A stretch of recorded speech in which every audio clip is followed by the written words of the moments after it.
Hello guys, मेरी YouTube channel में आपका स्वागत है। मेरा नाम मनमोहन मिश्रा। तो आज हम इस वीडियो में डिस्कस करने वाले हैं जो मार्केट क्रैश हो रखा है। और आप ये जो अब मार्केट अभी जो नीचे जा रखा है, ये बेसिकली क्रैश है या फिर ये मार्केट करेक्शन है। तो इसके बारे में डिटेल में बात करने वाले हैं। मैं आपको पूरा ग्राफ में भी दिखाऊंगा कि कितना अभी जो मार्केट है क्रैश हो रखा है या फिर करेक्शन हो रखा है, और आगे क्या ये बढ़ सकता है या नहीं बढ़ सकता, और आपको कैसे म्यूचुअल फंड में इन्वेस्टमेंट करना चाहिए अगर आप एक म्यूचुअल फंड इन्वेस्टर हैं। तो यहाँ पे पूरा वीडियो पूरा डिटेल में होगा। मेरे चैनल को सब्सक्राइब जरूर कर दीजिए। मैं शुरू रहता हूँ, चलिए शुरू करते हैं। सबसे पहले मैं आपको बता दूं जो मार्केट क्रैश और मार्केट करेक्शन, इनके बीच में डिफरेंस क्या होता है। देखिए, मार्केट करेक्शन उसे कहा जाता है अगर आपका जो मार्केट है ना 10% या फिर ज्यादा से ज्यादा 15% अगर ये गिर रहा है। आप और ये 10 से 15% कौन सा है, मतलब अगर आप बोलेंगे यार अगर स्मॉल कैप है, मिड कैप है, लार्ज कैप है, कि देखिए स्मॉल कैप 25-30% तो ऐसे मजे मजे में गिर रहा है। तो यहाँ पे अगर आपका लार्ज कैप है, तो मतलब लार्ज कैप, मतलब मैं लार्ज कैप प्रॉपरली नहीं बोलूंगा, क्योंकि देखिए लार्ज कैप में और भी कई सारे कंपोजर और भी बहुत ज्यादा एक्सपोजर होता है। स्मॉल कैप में भी, मिड कैप में। मैं आपको बताऊं तो निफ्टी 50 आप इसको बोल सकते हैं। निफ्टी 50 मतलब टॉप की जो 50 कंपनीज है, उनका ओवरऑल देखा जाए, जितना अगर मार्केट अगर 10% से 15% तक गिर रहा है, तो आप उसको मार्केट करेक्शन में मान सकते हैं। लेकिन 15% से ऊपर चले जाता है, मतलब जैसे मान लीजिए 20% के करीब करीब आ जाता है, या फिर 25% या 30%, 35% या 40%, तो उसको कहा जाता है कि मार्केट क्रैश हो गया है। तो यहां पे अगर आप देखा जाए, तो अभी अगर आप 6 महीने का हाल देखेंगे, तो मैं आपको जैसे स्क्रीन पे देख पा रहे होंगे, निफ्टी 50 जो है लास्ट के 52 वीक के हाई से अगर आप देखा जाए तो 14.2% से गिर चुका है। और जो निफ्टी नेक्स्ट 50 है 23.9% से गिर चुका है। और निफ्टी 100 जो है आपका 15.9% से गिर चुका है। और निफ्टी 200 जो है वो आपका 16.3% से गिर चुका है। निफ्टी 500 है 16.9% से गिर चुका है। और निफ्टी मिड कैप 50 जो है वो आपका 18.3% से गिर चुका है।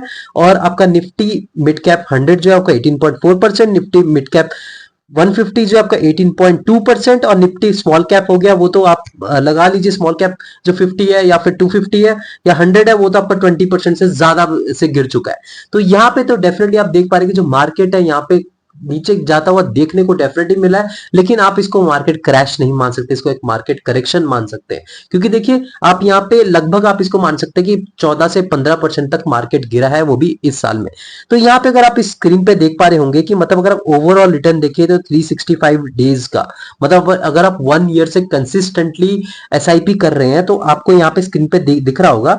जो निफ्टी 50 में अगर आपने 1 साल से इन्वेस्टमेंट किया है, तो आपका जो रिटर्न है 1.50%। जी हाँ, तो आप देख पा रहे कि मतलब आपको एफडी में ही अच्छा खासा रिटर्न मिला है। एफडी में अगर आपने एफडी किया होता तो आपको 7 से 8% तक का रिटर्न मिला होता, लेकिन यहाँ पे अगर आपने इन्वेस्टमेंट करा है तो आपको 1.5% तक का रिटर्न मिला है।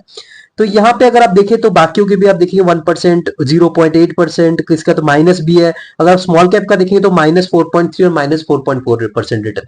तो आप देख पा रहे कि मतलब यहाँ पे आप बोले कि यार इससे बेटर तो यार मैंने एफडी कर लिया होता, मैंने क्यों यहाँ पे इन्वेस्टमेंट कर रखा है। लेकिन देखिए ये यही होता है, मतलब जब आप रिस्क लेते हैं, जब आप इन्वेस्टमेंट करते हैं, तो यहाँ पे आपको बेकार का पैसा लगाना पड़ता है। बेकार का मतलब जब आपको इमरजेंसी में कैश की जरूरत ना पड़े, तो आप अगर लॉन्ग रन के लिए इन्वेस्टमेंट करते हैं, वेट करते हैं और थोड़ा पेशेंस रखते हैं, तो आपको एक अच्छा खासा रिटर्न मिलता है, बेटर देन एफडी रिटर्न मिलता है। लेकिन अगर मान लीजिए आपने यहाँ पे लॉस झेल लिया, आपने 1 साल तक देखा कि यार ये तो मेरे को लॉस दे रहा है, इससे अच्छा तो यार मैंने एफडी किया होता और यहाँ से अपने एग्जिट मार लिया, तो यहाँ पे आप एक गलती कर रहे हैं। तो यहाँ पे आपको इस चीज में एक टाइप का पेशेंस रखना है। तो पेशेंस यहाँ पे बहुत बड़ा की है। तो यहाँ पे डेफिनेटली आपको एक अच्छा खासा रिटर्न चाहिए, तो पेशेंस चाहिए।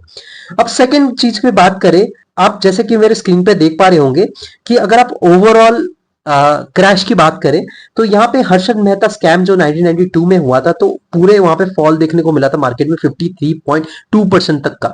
तो 53.2% इसको आप मान सकते हैं मेजर क्रैश। जी हाँ, जैसे मैंने आपको बताया, अगर आपका यहाँ पे 20% के करीब करीब छू जाता है, 20% से ज्यादा हो जाता है, तो वहां पे आपका जो मार्केट क्रैश कंसिडर करेंगे।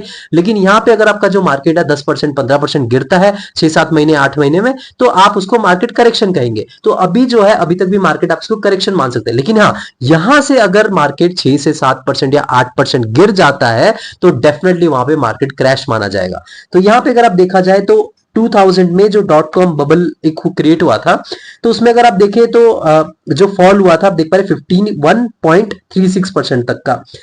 उसके बाद जो आपका मतलब रिकवर तो हुआ है, मतलब इसमें साइड में आप देख पा रहे हैं कि मतलब कितने साल में रिकवरी हुई है वो भी लिख रखा है कि जो जैसे हर्षद मेहता स्कैम हुआ था 53.2% तक का गिरावट देखने को मिली थी, तो वहां पे आपको 1.83 इयर्स में रिकवरी देखने को मिली थी।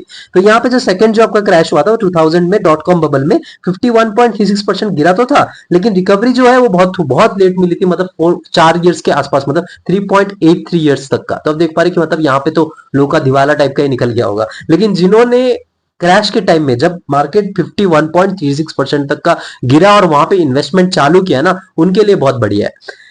अब चौथे पे आप देख पा रहे हैं कि मतलब 2008 का ग्लोबल फाइनेंशियल क्राइसिस आया था, ये तो सबको पता है। 2008 में तो सबका दिवाला निकल गया था, सब बुरी हालत में आ गए थे, ग्लोबल फाइनेंशियल क्राइसिस आया था।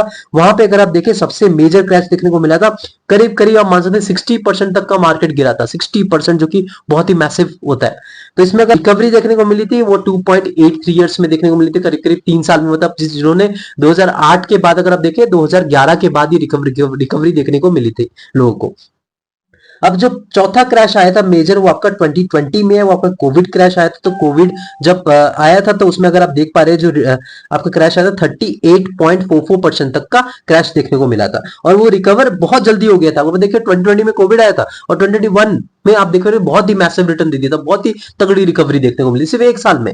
जी हाँ, कितने बढ़िया रिकवरी देखने को मिली थी। तो अब भी अगर आप देखें जो बंदे ने अभी इन्वेस्टमेंट कर रहे हैं, मतलब अभी जैसे अभी के टाइम में अगर आप देखें तो 14 से 15% ही मार्केट गिर रखा है अगर आप 1 साल में देखा जाए तो देखा जाए ये एक मार्केट करेक्शन है, कोई क्रैश नहीं है। ये आपको समझ आ गया होगा कि क्रैश उसे कहते हैं अगर आपका मार्केट यहां से अगर आप देखा जाए 6 से 7% या 8% या 10% गिरता है तो आप उसको आप क्रैश ही कंसिडर करेंगे। लेकिन अभी मार्केट करेक्शन, और ये हाई लेवल मार्केट करेक्शन इसको मान सकते हैं, मतलब बहुत ही हैवी मार्केट करेक्शन आप मान सकते हैं। तो यहां पे ओवरऑल देखा जाए तो मार्केट करेक्शन था। तो अब यहाँ पे म्यूचुअल फंड इन्वेस्टर्स को अगर आप सजेशन मांगना चाहेंगे कि मतलब आपको क्या करना चाहिए as a mutual fund investor, तो मैं आपको एक चीज बता दूं, अभी एक राइट टाइम है, बहुत ही परफेक्ट टाइम है। मैं आपको ये नहीं बताऊंगी लमसम के लिए, क्योंकि देखिए मार्केट अभी वॉलेटाइल है, लेकिन यहाँ पे एक राइट टाइम है। अगर आप एसआईपी कंटिन्यू कर रहे हैं, मतलब चल रहा है आपका, तो कंटिन्यू रखिए, डेफिनेटली रखिए, क्योंकि यहाँ पे यही टाइम होता है कि अगर आप मार्केट नीचे है तो आपका एसआईपी लग रहा है, तो फ्यूचर में आपका एवरेज आउट होकर आपको एक अच्छा खासा रिटर्न दिलवा सकता है। लेकिन हाँ, आपके पास अगर बेकार का पैसा है तभी जाके इन्वेस्टमेंट करिए। ये नहीं कि यार आज आपने इन्वेस्टमेंट करा और आपको 1-2 दिन या 1 साल में या ज्यादा से ज्यादा 6 महीने में आपको पैसे की जरूरत है, तो ऐसे चीज में आप डेफिनेटली लॉस करेंगे। मैं आपको बता रहा हूँ, गारंटी रहता है कि यार 90% 80% चांसेस रहते हैं कि यार आपका लॉस हो सके। तो यहां पे मैं आपको इसलिए सजेशन दूंगा कि आप सोच समझ के इन्वेस्टमेंट करिएगा, यानी कि मैंने बोल दिया आपने जाके भाग के इन्वेस्टमेंट करिएगा। और अगर आप देखिए यहाँ पे large cap, small cap, mid cap के बारे में अगर बात करें, मैं आपको बता रहा हूँ कम रिस्क टेकर है तो आप लार्ज कैप जैसे आपका Canara Robeco blue chip fund हो गया, एक्सिस ब्लू चिप फंड हो गया, Mirae asset large cap fund हो गया, वैसे में आप इन्वेस्टमेंट करना स्टार्ट कर सकते हैं, अपना एसआईपी स्टार्ट कर सकते हैं। डाइवर्सिफाई करके लमसम करना चाहते हैं, डाइवर्सिफाई करके लमसम कर सकते हैं। डाइवर्सिफाई मतलब लार्ज कैप में कुछ लमसम, उसको मिड कैप में, स्मॉल कैप में, तो ऐसा डाइवर्सिफाई करके वो भी आपका रिस्क एपिटाइट देख के, ये नहीं कि भाई मतलब आपने बोला 50-50-50 ऐसे करके लगा दिया, मतलब ये नहीं, मतलब आपका जो पैसा है आप कितना रिस्क ले सकते हैं। मतलब अगर आप थोड़ा ज्यादा रिस्क लेके चलते हैं तो आप स्मॉल कैप में थोड़ा बहुत अच्छा खासा एलोकेशन कर सकते हैं। लेकिन हाँ, याद रहे स्मॉल कैप ज्यादा रिस्की रहता है, ये भी आप खुद रिसर्च करके इन्वेस्टमेंट करिएगा, यानी कि मैंने बोल दिया आपने जब आपके इन्वेस्टमेंट कर दिया। तो मेरे चैनल को सब्सक्राइब जरूर कर दीजिएगा, मैं सुन रहा रहता हूँ। Thank you.